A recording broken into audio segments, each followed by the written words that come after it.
विश्व के सभी मेरे साथियों को राजरत्न अम्बेडकर की ओर से जय भीम, नमो बुद्धाय। द बुद्धा इज धम्मा के 37वें भाग में आप सभी लोगों का स्वागत है।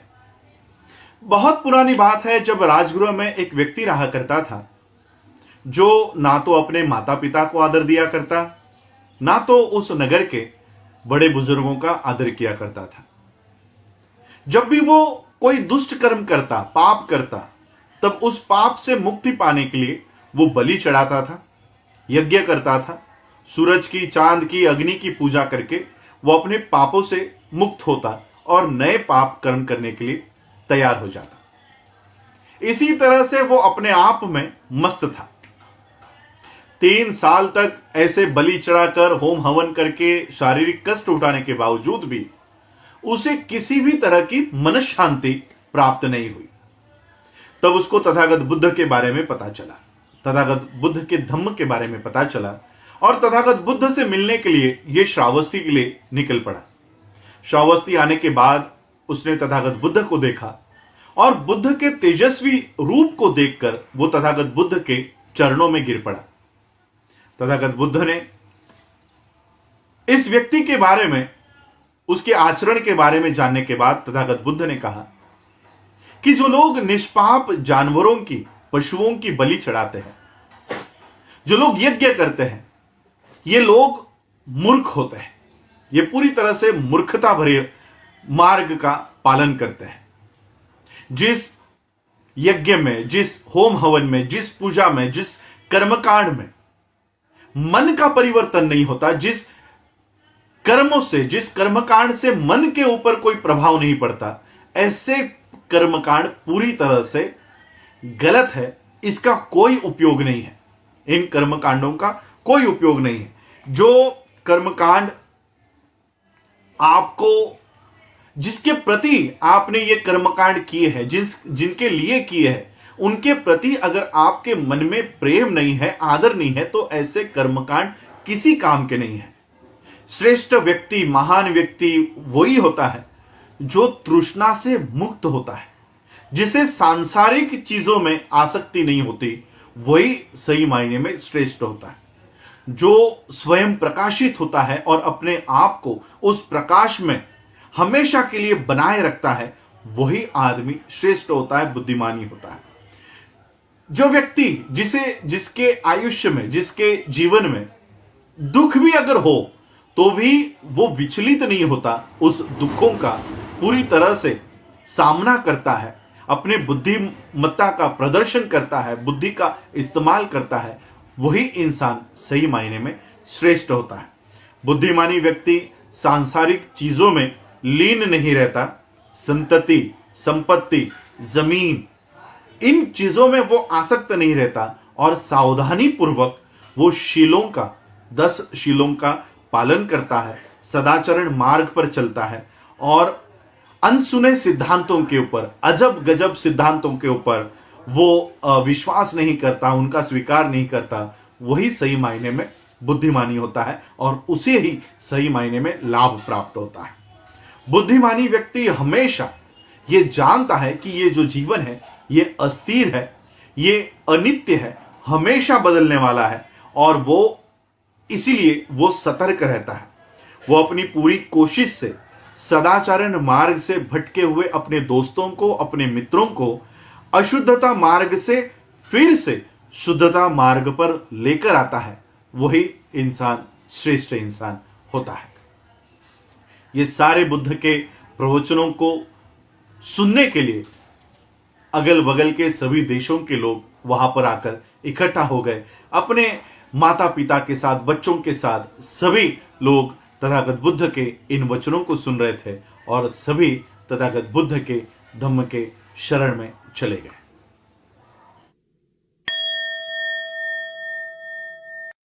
कौशल देश के राजा प्रसन्नजीत, इनके राज्य में एक खूंखार डाकू रहा करता था। इसके हाथ हमेशा खून से भरे हुए रहते थे। इसके दिल में किसी के लिए भी, किसी भी जीवित इंसान के लिए कोई दया, करुणा नहीं थी। इसके वजह से पूरे गांव, शहर, नगर तबाह हो गए थे। लोग अपना गांव छोड़कर जा रहे थे। जिस भी किसी व्यक्ति की हत्या करता उसकी एक उंगली काटकर अपने माला में वो पिरो लेता, और इसलिए इसका नाम पड़ गया था डाकू अंगुलीमाल। जब तथागत बुद्ध ये जेतवन, वैशाली के श्रावस्ती के जेतवन में रुके हुए थे, ठहरे हुए थे, तब तथागत बुद्ध को इस डाकू के विध्वंस के बारे में, आतंक के बारे में पता चला, और तब तथागत बुद्ध ने यह ठान लिया कि इस डाकू अंगुलीमाल को सदाचरण मार्ग पर लेकर ही आएंगे। और फिर एक दिन तथागत बुद्ध अपना चीवर धारण करके हाथ में भिक्षा पात्र लेकर वो अंगुलीमाल के दिशा में निकल पड़े।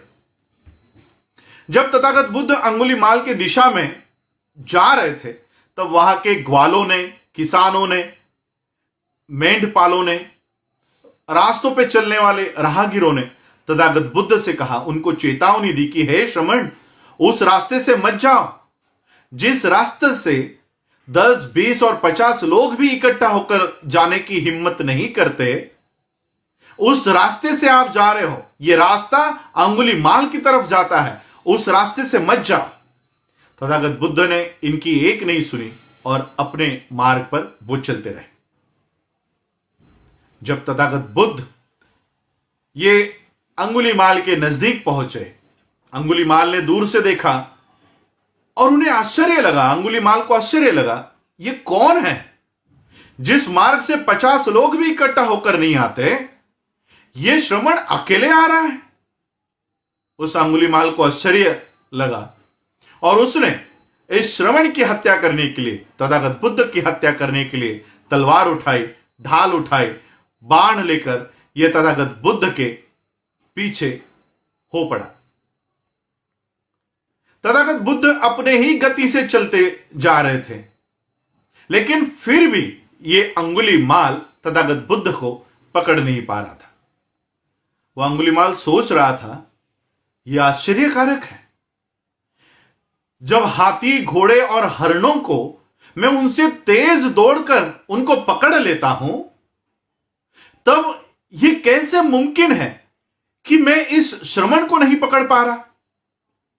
वो अंगुलीमाल एक और रुककर उसने जोर से आवाज लगाई और तथागत बुद्ध को कहा कि रुको।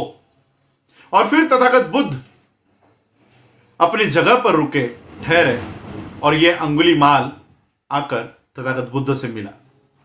तथागत बुद्ध ने अंगुलीमाल से कहा कि तुम्हारे कहने पर मैं रुका हूं, अब तुम भी दुष्ट कर्म करने से, पाप कर्म करने से रुक जाओ। तुम्हें सदाचरण मार्ग पर लाने के लिए ही मैं यहां पर आया हूं। तुम्हारे में अब भी थोड़ी अच्छाई बाकी है, अगर इस अच्छाई को थोड़ा सा मौका देते हो तो तुम भी एक अच्छे इंसान बन सकते हो, एक अच्छा जीवन जी सकते हो।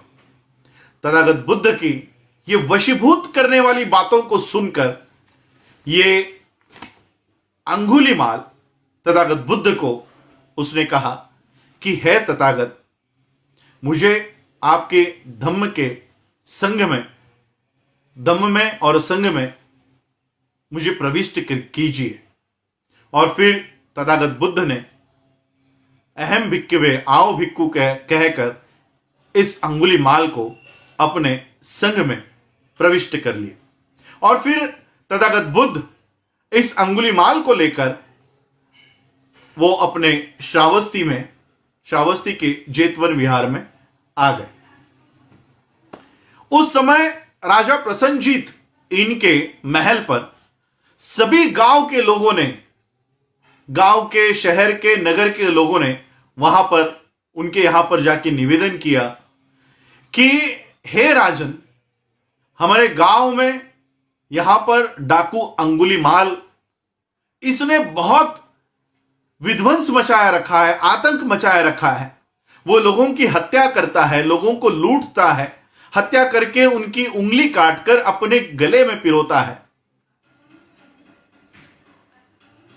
आप इसके ऊपर, इसको नियंत्रण में लाओ और इसको पकड़ो। इस तरह का निवेदन सभी गांव के लोगों ने राजा प्रसन्नजीत इनको दिया। राजा प्रसन्नजीत, इन्होंने उनके शहर के, नगर के, गांव के वासियों को, देश के वासियों को आश्वासन दिया कि वो उनको काबू में लाएंगे, उनको पकड़ेंगे, उनका निपात करेंगे। और फिर राजा प्रसन्नजीत ये तथागत बुद्ध के जेतवन विहार में गए, वहां पर गए और तथागत बुद्ध ने उनको देखा और राजा प्रसन्नजीत को पूछा कि हे राजन, क्या हुआ? कहीं आपको मगध के राजा बिंबिसार से कोई तकलीफ है? क्या आपको वैशाली के लिच्छवियों से कोई तकलीफ है, या कोई और किसी शत्रु का कोई आपको कष्ट है, कोई तकलीफ दे रहा है आपको?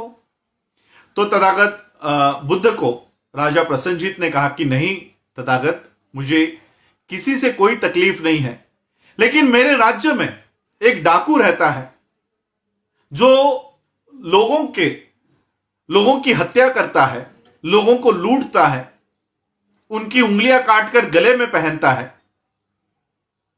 यह डाकू अंगुलीमाल ने मेरे देश में उच्छाद मचाया हुआ है, आतंक मचाया हुआ है, मैं उस वजह से परेशान हूं। तथागत बुद्ध ने कहा कि हे राजन, अगर आपको पता चले कि उसने अपने गले से वो माला फेंक दी है, उंगलियों को काटकर जो माला उसने बनाई है वो उसने गहरे खाई में फेंक दी है, उसने अपना सर मुंडवाकर बदन पर पित्त वस्त्र धारण करके, काशाय वस्त्र धारण करके, हाथ में मट्टी का भिक्षा पात्र लेकर अगर वो एक भिक्खु बन गया है, एक श्रमण बन गया है, ये अगर आपको पता चले तो आप क्या करोगे? तब राजा प्रसन्नजीत ने कहा कि हे तथागत, मैं उठकर उसका अभिवादन करूंगा, उसको आदर दूंगा, उसकी ख्याली पूछूंगा, खुशहाली पूछूंगा, उन्हें अन्नदान दूंगा, उन्हें वस्त्रदान दूंगा, चीवरदान दूंगा। इस तरह से मैं उनका आदर तिथ्य करूंगा, उनको नमन करूंगा। तो फिर तथागत बुद्ध ने अपना राइट हैंड, अपना हाथ आगे करके कहा कि ये रहा, ये है वो डाकू अंगुलीमाल। जब राजा को पता चला कि वो डाकू अंगुलीमाल के बगल में बैठा हुआ है, तब राजा के रोंगटे खड़े हो गए। तथागत बुद्ध ने कहा कि डरो मत, अब ये डाकू अंगुलीमाल नहीं है, अब ये मेरा श्रमण है, मेरा शिष्य है। और फिर जब राजा प्रसन्नजीत को इस बारे में विश्वास हुआ कि अब इस डाकू अंगुलीमाल ने वो दुष्कर्म छोड़ दिया है, तब वो आदर देकर राजा प्रसन्नजीत ने अंगुलीमाल से उनके पिता की, उनकी माता का गोत्र पूछा। अंगुलीमाल ने बताया कि उनके पिता का गोत्र गार्ग्य है, उनके माता का गोत्र मैत्राणी है। तो राजा प्रसन्नजीत ने कहा कि हे गार्ग और मैत्राणी पुत्र अंगुलीमाल, मैं आपका ये जो बदल है, ये जो चेंज है, इससे ये सही में ये आश्चर्यकारक है, ये अद्भुत है। मैं आपको दान देना चाहता हूं, वस्त्र दान देना चाहता हूं, चीवर दान देना चाहता हूं। और तब अंगुलीमाल ने कहा कि हे राजन, मैंने संपत्ति का त्याग किया है, वैश्विक चीजों का त्याग किया है, और धम्म के विनय के अनुसार 3 ही चीवर हमको धारण करने की अनुमति है, और 3 चीवर अब मेरे पास है, मुझे आपसे कुछ भी नहीं चाहिए। राजा प्रसन्नजीत ने ये सारी बातें सुनी, वो आश्चर्यचकित हो गया और तथागत बुद्ध से नम्रतापूर्वक उसने परमिशन मांगी और अपने राज्य कारोबार के लिए वो निकल पड़ा। जब एक दिन ये अंगुलीमाल भिक्षाटन करने के लिए शहर में गया हुआ था, तब कुछ लोगों ने, एक व्यक्ति ने उस अंगुलीमाल के ऊपर ईंट फेंकी और उसका सर फोड़ दिया। किसी ने पत्थर मारा, किसी ने कुछ उठाकर फेंका और इस तरह से अंगुलीमाल का भिक्षा पात्र टूट गया, चीवर फट गया और वो सर, फटा हुआ सर लेकर तथागत बुद्ध के पास आया और तथागत बुद्ध ने अंगुलीमाल से कहा कि हे अंगुलीमाल, ये सब सहन करो। और फिर अंगुलीमाल ने कहा कि जो अनास्था से आस्था के ऊपर लेकर आते हैं, जो मार्ग, जो मुक्ति का मार्ग है, जिनके मन में किसी भी तरह का आदर नहीं है, जिसके मन में किसी भी तरह का करुणा नहीं है, उसके मन में करुणा निर्माण होती है। अपने पहले जीवन में, अपने पूर्व जीवन में जो सद्गुणों को मिटाकर रखता है और अपने जीवन में जो सद्गुणों को प्राप्त करता है और जो अपने युवा आयु में बुद्ध को शरण जाता है, वो मानो ऐसा होता है जैसे बादलों में से कोई चांद बाहर आ रहा हो। बादलों से ये चांद मुक्त होकर ये पृथ्वी को जिस तरह से ये प्रकाशमान करता है, उस तरह से तथागत बुद्ध का ये धम्म है। मैं अपने शत्रुओं को ये बताना चाहता हूं कि मैंने अब वो मार्ग का अवलंब किया है और इस मार्ग से मैं उस सभी प्रज्ञा के बच्चों को, प्रज्ञा के पुत्रों को इस मार्ग का अनुसरण करने की मैं विनती करता हूं। मैं मेरे सभी शत्रुओं को विनम्रता पूर्वक और क्षमा याचना करते हुए यह संदेश देना चाहता हूं कि इस जीवन को, इस संदेश को सुनो और इस जीवन में उसका इस्तेमाल करो। खुद को अंगुलीमाल कहलाने वाला ये डाकू एक अच्छा जीवन ये जीने लगा और जिसके हाथ ये खून से रंगे हुए थे, वो अंगुलीमाल अपने जीवन में जिस तरह से तूफान में फंसी हुई नौका किनारे पर लग जाती है, उस तरह से इस अंगुलीमाल का जीवन, ये उसका जीवन उद्धार उसके जीवन का हो गया। इस तरह से अंगुलीमाल की ये बुद्ध के धम्म में और संग में अंगुलीमाल की दीक्षा हुई। ये थी अंगुलीमाल के दीक्षा की हकीकत। आज आप लोगों ने मुझे सुना, उसके लिए आप सभी लोगों का आभार, धन्यवाद। जय भीम, जय भारत, जय बुद्ध।